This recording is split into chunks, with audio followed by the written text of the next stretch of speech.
Hey there, Fluent fam! Welcome back to the channel. I'm so excited to have you here because today we're diving into one of the most practical topics for leveling up your English, how to replace overused words with more interesting ones. Let's face it, we all fall into the trap of using the same words over and over again, right? You know, like good, bad, or very. But what if I told you that swapping those out for cooler alternatives is easier than you think?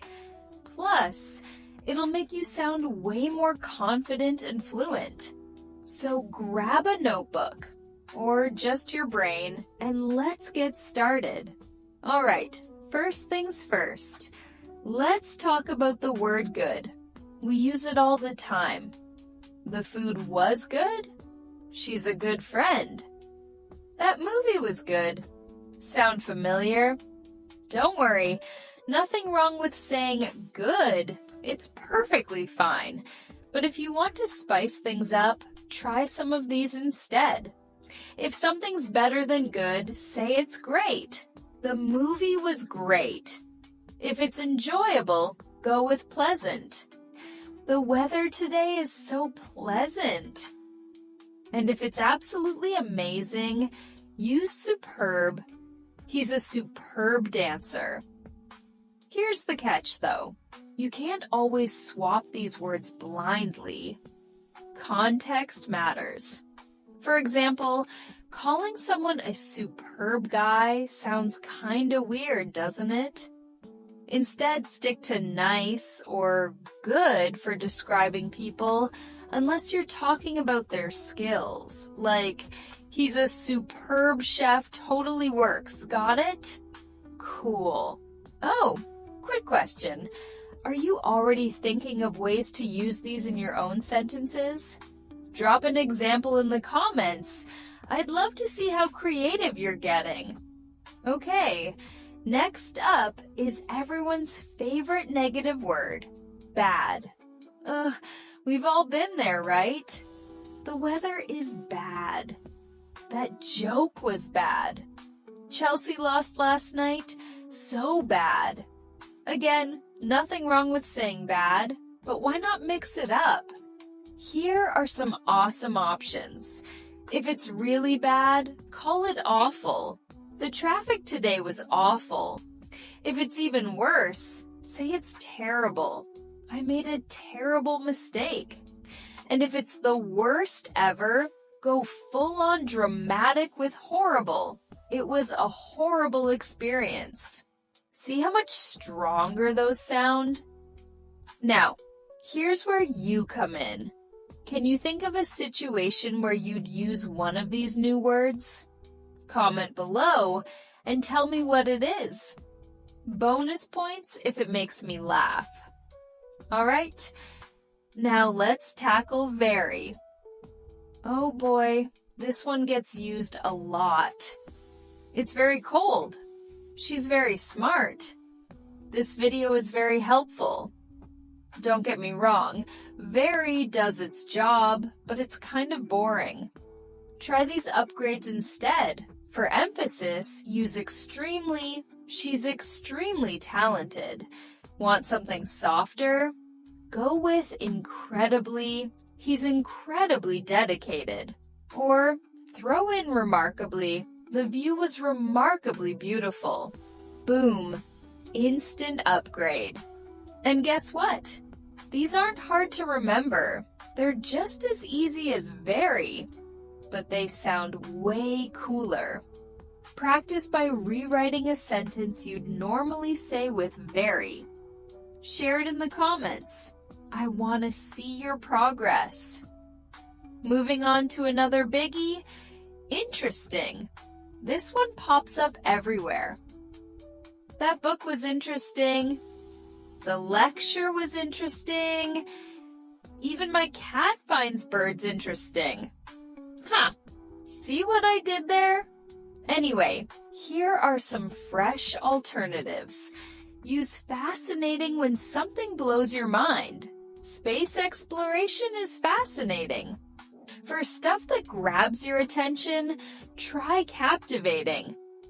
The movie was captivating. I couldn't stop watching. And if it's charming or attractive, say it's engaging. Yesterday's discussion was really engaging. Now, here's a challenge for you. Think of something in your life that fits one of these descriptions. Maybe it's a hobby, a show, or even a person. Write it down and share it with us in the comments. I'm curious to hear what you find fascinating or captivating. Last but not least, let's talk about big and small. These two are super common, but they don't always cut it when you're trying to paint a vivid picture. So here's how to level them up. Instead of big, try huge. They live in a huge mansion. Or crank it up further with massive or gigantic. That building is massive. On the flip side, for small, you can use tiny. She wore a tiny ring.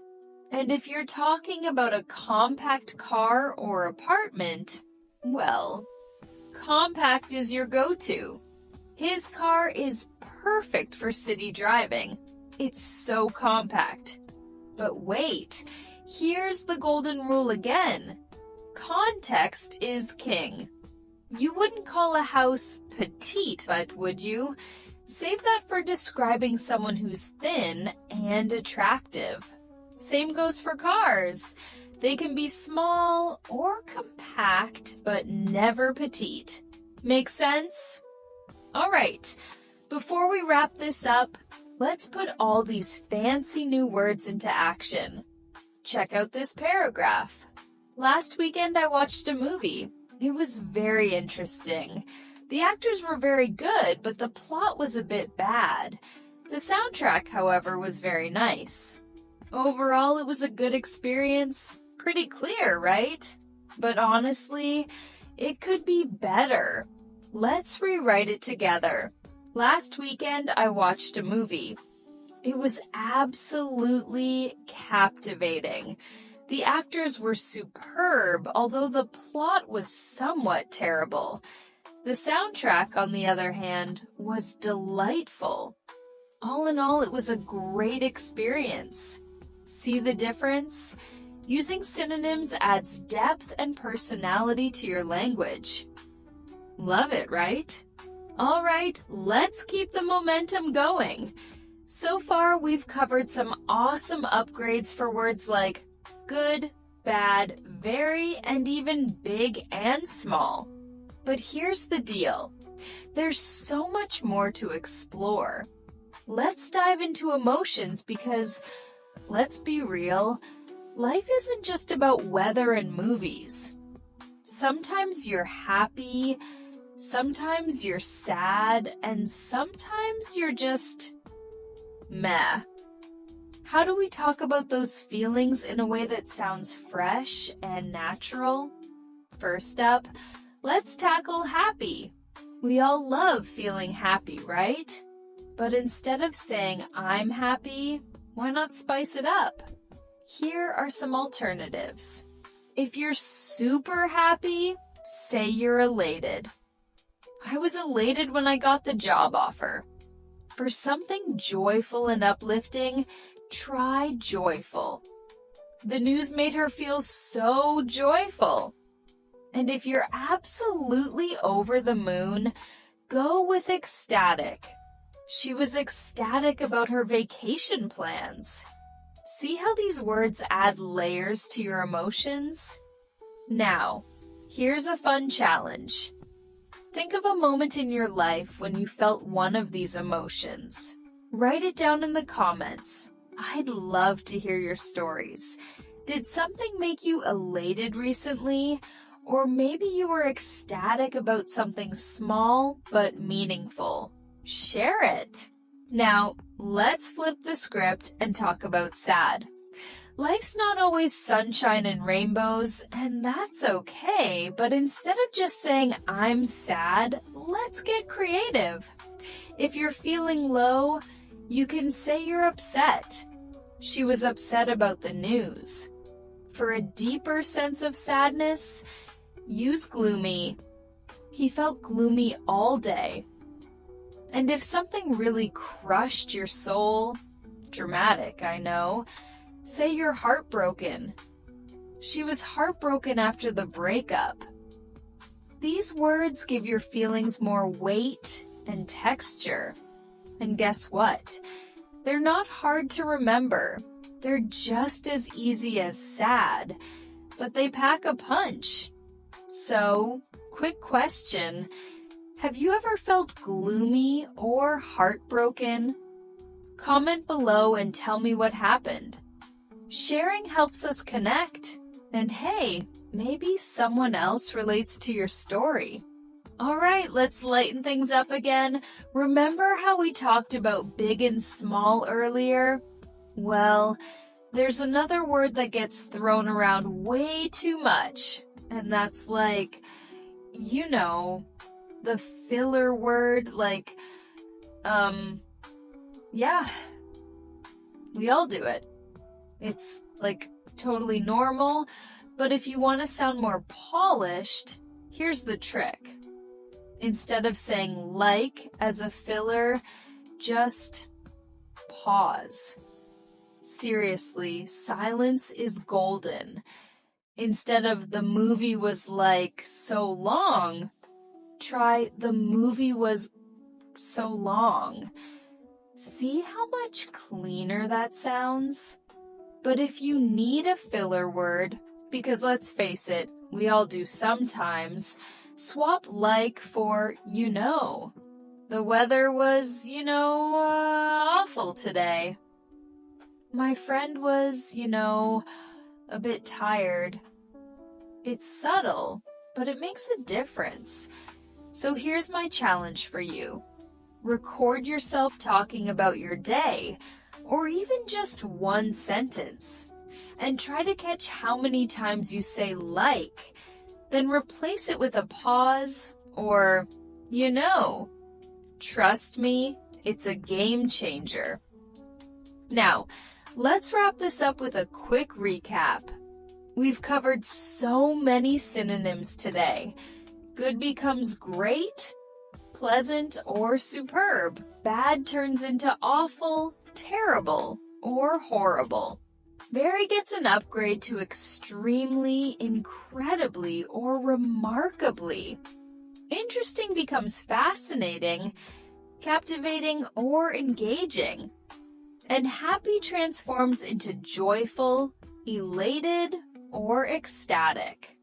Plus, we tackled sad, big, small, and even the sneaky filler word like. You've just leveled up your vocabulary big time. High five for that. Before we officially close this out, I have one last question for you. Which synonym from today's lesson are you most excited to start using? Is it ecstatic, captivating, or maybe massive? Drop your pick in the comments. I want to see which words resonate with you. Oh, and don't forget, if you found this video helpful, give it a thumbs up and subscribe to the channel.